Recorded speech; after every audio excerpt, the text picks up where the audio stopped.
I'm very big on acronyms and alliterations, and I wanted to do my brief introduction with these three words: Shoah, silence, and storytelling. And the reason is I want you to understand I am a storyteller.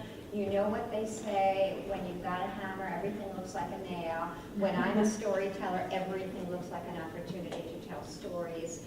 But by the same token, my belief has been confirmed in many years of speaking and writing about speaking and coaching people speaking. It's been confirmed to me that storytelling really is the best way to motivate, the best way to inform, the best way to connect, the best way to promote and foster identification. So today, my focus is going to be storytelling. You are welcome to ask or go into a direction that is a little bit separate from that, but that's my hammer, and I have found it to be tremendously effective in all aspects of speaking. And I'm not the only one. My area of interest is storytelling for social justice, which is why I'm so interested in what you're doing. And what philosophers have told us, I mean, Plato himself outlawed the poets, the storytellers, from his Perfect Democracy. Why? Because he knew that storytelling was so potent, so powerful, that a storyteller could persuade people to do anything. Interestingly enough, of course, Plato told his own stories. That was okay. But he knew, as did Aristotle, as did many of the Greek philosophers, they knew the potency of this rhetorical tool. So you can use this as little or as much as you feel comfortable with, but that's the tool that in your toolbox and in your public speaking toolbox that I'm going to focus on. Storytelling promotes identification. When I tell you a story, as opposed to giving you the facts of my life, as opposed to giving you statistics, what happens is you get a visual. 97% of the population gets a visual image in our minds. If I tell you that I walked down the street and I went to get milk, most of you are going to be with me in your mind, visually. About 3% will get a different kind of an image. You might get an oral image, you might hear something, the traffic going by, you might get some other sensory image, a smell or something else. Most people get visual images. But when I show you a movie, you are making sense of the images I gave you. When I tell you a story, you are taking suggestions of images and you are completing them in your mind. So you're still seeing, it's still highly visual. And public speaking experts say we get as much as 70% of our knowledge, or 78% of what we remember from a presentation is visual. More or less, they say, 28%, and these are approximations, but more or less 20% is the tone of a speaker's voice, is the rate of a speaker's voice, is the accent, etc. And what are we left with? Oh no, sorry, see, I'm so bad at math. 15% and 7% is content. So if you remember 3 things today, that's wonderful. The basis of your memory today is going to be visual. What I'm here to talk to you about and to work with you on is stories. So you got that visual. In other words, you got the content through a visual medium. And so that's first why it's so important, because you're going to remember it because it's visual. That's one thing. You are secondly going to remember it because your emotions, when you hear a story or tell a story, emotions are kindled in some way. So, and again, this was Plato, who said, as we love, so we learn. When our emotions are kindled in an educational experience, we remember better. Now, whether that is a physiological thing with how our brains are, how different lobes of our brains are situated and what is where, or whether it is a biochemical thing, I'm not here to tell you. but it seems that when we are brought to strong emotions in an educational experience, we remember better. So storytelling is good for memory. I'm going to have to erase a little bit of this. Storytelling is good for memory. It's good for connection because we have gone on a journey together. If I tell you about going to meet the survivors for the book that I did for them, the memoir that I did for them, and I tell you about that experience, it's as if you and I took a trip together, right? The journey, I'm your guide, and the journey is in your head. That's extremely powerful. Not only does it empower me as the storyteller, planting images in your head, but it connects us in that, let me see, empowerment and connection. It connects us because we've taken that trip together. Are you familiar with this? Nothing Makes You Free. Melvin Jules Bouquet edited it, Writings by Descendants of Jewish Holocaust Survivors. It's a gorgeous book. He came and spoke years ago. It's not new to that. So I want to read you a tiny little 3 short paragraphs. Roll call. This is by somebody, this is from a larger piece called Night Father by Carl Friedman. It was written originally in Dutch. He doesn't have count only on his face, but in his fingers too. They often drum nervously on the edge of the table or on the arms of his chair. And he is camp in his feet. In the middle of the night, his feet slide out of bed, carrying him down the stairs and through the hallway. We can hear him far away, opening and closing doors without ever finding the peace he's looking for behind any of them. Were you on the prowl again last night? My mother asks when we are at breakfast. He nods. She puts her hand over his. Ephraim, she says. Ephraim, which is, of course, his name. Now, besides the fact that a story, as I just said, has some sort of causal relationship among its parts and has beginning and middle and an end, a story also has this. A story has the ability to create a scene in our heads. Was there anybody in this room that did not get some sort of scene of this man? There was so much that did not need to be explained to us. We didn't need to be told because we were shown.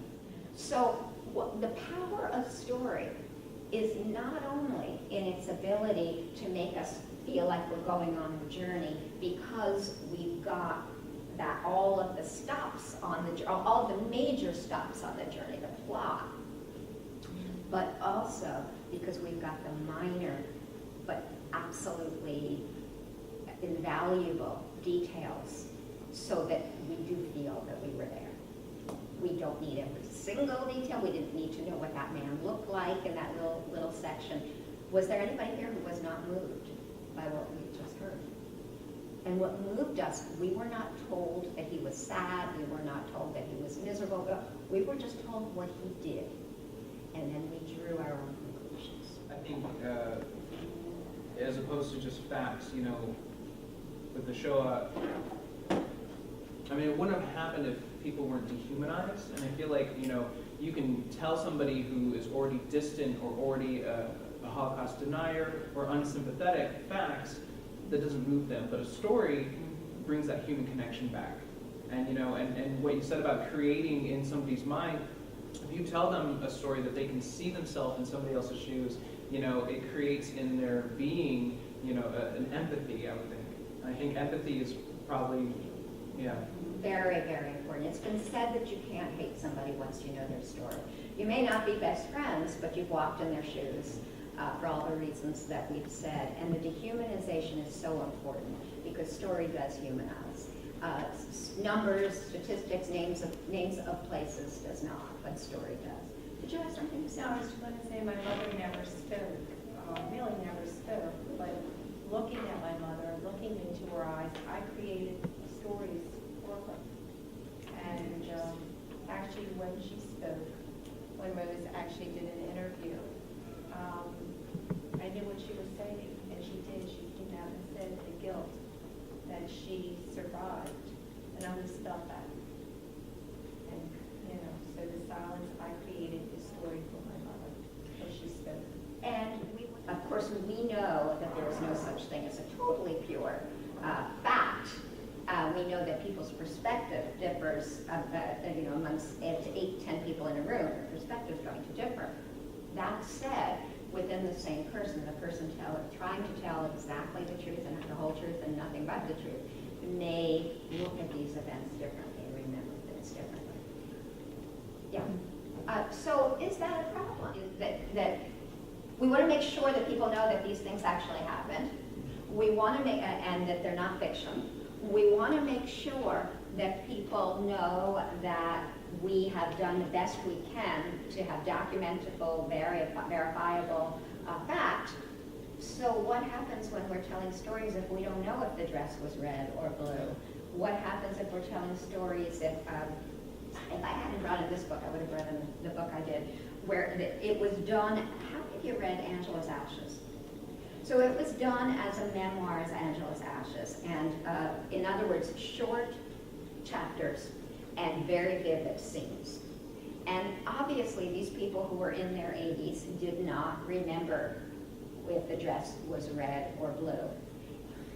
What storytellers say, and this is a difference of opinion and a matter of debate, and not necessarily something we'll spend a lot of time on, but something for you to think about.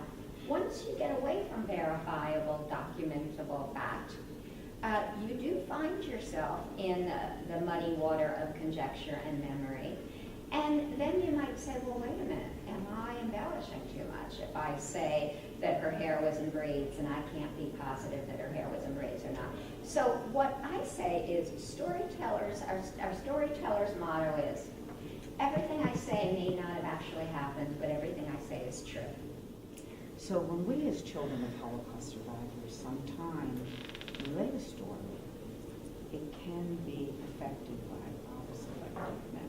Absolutely. At least this is a personal Absolutely. comment that I'm making. Very important.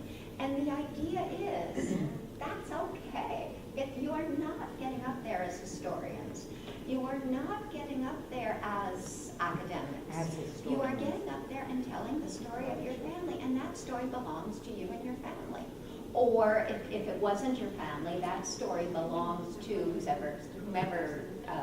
whoever has given you the permission to tell his other story. My brother remembers things that I don't remember hearing. So that's Sure, selective memory is very important. What I was going to say also, like we talked about imagery and, you know, the positive part. On the negative side, sometimes what happens is, like, I remember things that I was told, but because I was young, I pieced it together in my mind as a totally different thing. So I could be at home alone or thinking that the Germans are going to knock on the door and steal me or something. You know, I made up this scenario in my head and fit in all these things from the pieces I got that weren't really a factual story, but what I remembered. And I agree with you. That's why eyewitness testimony is not accurate, because our mind fills in the gaps in stories, and after a while we don't know what we filled in and what the truth was. Memory is very selective, Right. and it's very creative. Mine is a little about how at an early age, like when I realized that maybe my family was not the same as everybody else's family, and my parents spoke Yiddish. So, of course, I learned English, but a lot of times there's certain words that you don't know the English word for, your parents don't, and so you grow up not knowing it. So I was in school, and I used to wear my hair in a ponytail, and to keep the ends from coming out, I would use bobby pins to hold it back. And I was in school, I think it was kindergarten, and my hair was all falling down, and I looked down on the floor because my bobby pins had fallen out, my hair was a mess. So I looked on the floor and I said, "Where's my spinach? Where's my spinach?" And my friends all looked at me like, what is she talking about? And I'm like, I was really upset because I couldn't find my spinach. And then when I found it, I picked it up. And I was so happy that I had it. And every kid was looking at me like, is something wrong with her? And I realized at that moment that the word was not, the word spinach was not what it was. It was a bobby pin, which I had never heard of before. And so I realized that, you know, I do not have the same upbringing as some of these people because there were words that I just didn't even know in English. Okay, good. You know, as I said, that a very little bit of what we remember is from content. We remember so much of the visual. We remember so much of the tone. And so this is just like when we are naturally telling a story. We accentuate our words occasionally, not every single thing. We don't say she walked and, you know, we don't go like that. That's ridiculous. But certain ways to accentuate that. Also with your voice, I loved, in this case, she didn't use the Yiddish. She used the accent, which is also extremely interesting to people. And you all, of course, recognize the accent and heard it in your own lives. But even for somebody who has never heard the accent, it is so powerful. So that's another tool that we have. Again, the universal versus the specific. How much do you want to tell to make it not a generic story? You want it to be, you want people to really believe it. You want people to really be captivated and connected. But by the same token, you want people to be able to really feel it. And that's the play. I think the rules probably change with exactly the information that you want people to know about how much information to give. The message of certain relationships, the message of guilt between parent and child and Holocaust survivors. If you want to talk about that, and you're speaking to an audience, and you're talking about the Holocaust, that's, you know, the specific day, the specific time, the specific this is not really that important. You're not a historian. I would like to do a coaching session here with you. I'd like to sit around, bring the chairs in a circle over here, and have people tell their stories and go over the few details of coaching ahead of time, okay? Who's Reba? Nobody's Reba except Reba, so don't worry about that. I'll call my story Irzad's Sunday, because my brother wrote a poem by that name. And my story is listening to Sunday morning stories that my father used to tell my brother, and I was very, very young, very young. And I see now that I felt unlucky at that time because I wasn't part of this storytelling. I wasn't part of the story of how my mother and sister were in a house in Warsaw, Poland, and how a bomb came and blew up the house, and how my father was out trying to get water for my sister who was just born, just an infant. And I wasn't there when my father went back to the house and saw rubble and didn't realize that a rescue team had saved my mother and baby infant. My sister was an infant then. And I felt kind of unlucky with that, hearing these stories and feeling that I was not part of this family. I was a part of my brother's life because he was born in Germany, a place that wasn't America. I was the Americana, and I was the lucky one. But I was not part of this family because they had all these things that happened to them, and I felt very alone because I didn't understand. I wasn't there, but I knew it was bad. I knew it was sad, and I remember the poem at the end where my brother stated, and everything was always went down the drain. That was the end of the tunnel, and I didn't understand it. But now I feel very lucky. And I understand. But there were many times in my life that I felt separated. And now I feel very fortunate. And it is still somewhat airs.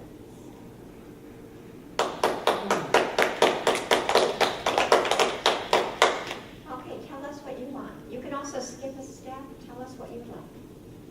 What I like. What you would like. Do you want affirmations first, or do you want to skip affirmations and go right to? I'm open to everything. Okay. Who would like to start with the affirmations? I would. Your tone was beautiful, and your voice was so gentle, and it was so, we were there with you, like in the struggle and in the beauty that now is. It was just very gentle and very understanding, and I was with you when you were speaking about the struggle and the loneliness, you know, although certainly not with you, but with you, you know, and you just did a really lovely job. Like, Your story had a bit of loneliness, the idea of loneliness, and your tone matched the story. It was quiet, kind of like that lonely, left out feeling, so it went together very well.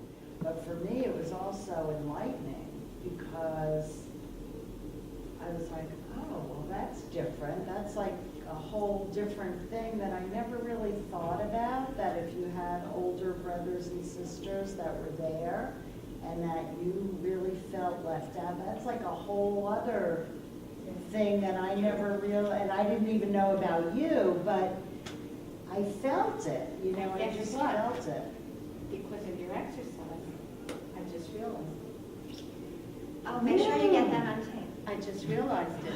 Yeah, true, I did. And you never realized that you felt that way? I felt that way, but I never could pinpoint it, you know? I'm glad to Thank you. All right, well, I thought we were going to end early, but look at this, we could go on for Yeah. another hour.